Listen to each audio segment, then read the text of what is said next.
When you go overboard, the chances of survival are very slim. So I knew. I didn't want to admit it, but I knew then.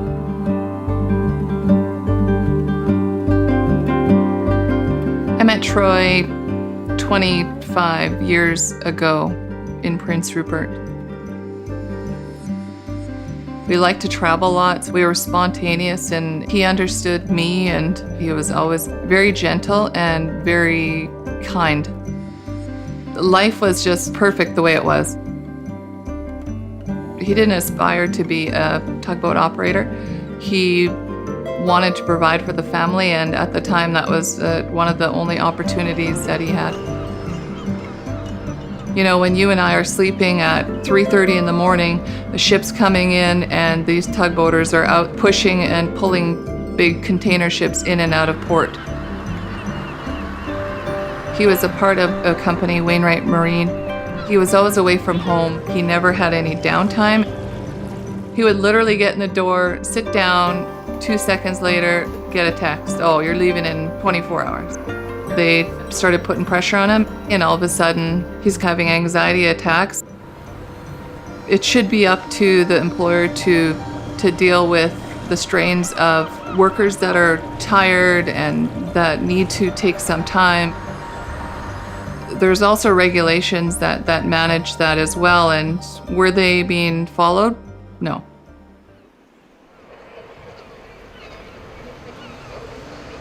At about 6:45, he was up cooking breakfast for my son, and he gave me a hug, and then I drove away, and that's the last time I seen him.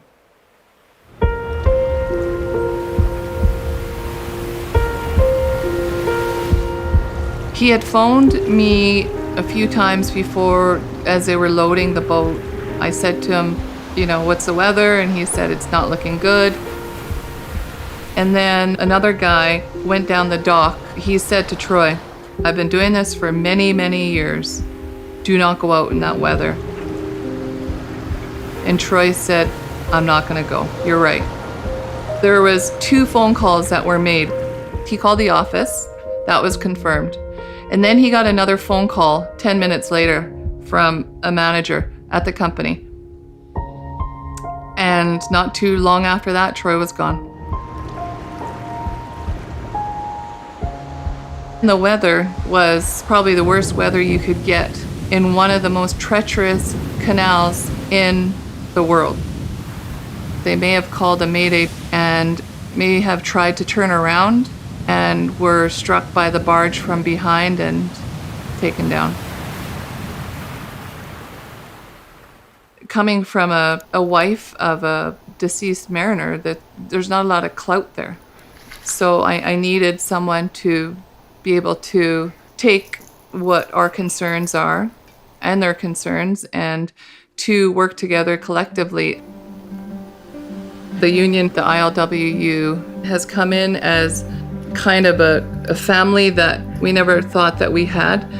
So we need to work to really put it out there. There needs to be more awareness and protection around those workers because they seem to be just left out at sea.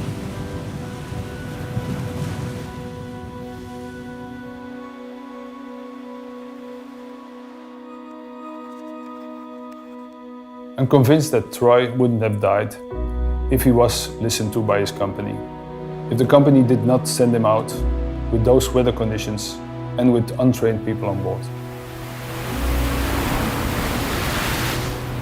There has to be some change in this sector. It's a company's responsibility to follow all the legislations, but it's port authorities and governments to make sure that those legislations are being followed.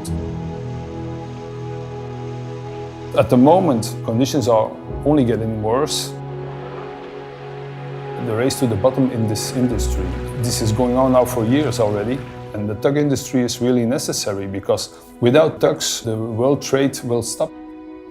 And that's why ITF and ETF together want to negotiate with those big shipping companies.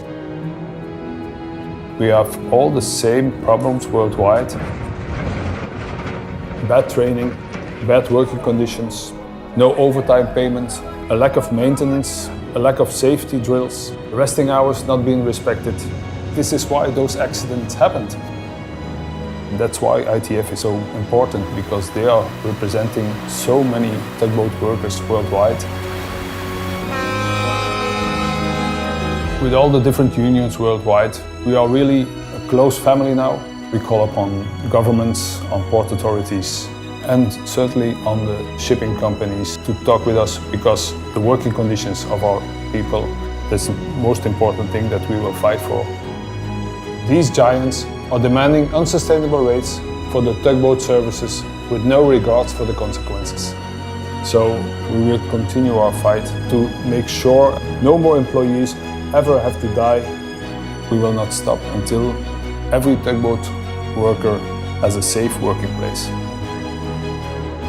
I've been told as a widow to let it go, walk away, don't deal with it, just let him rest.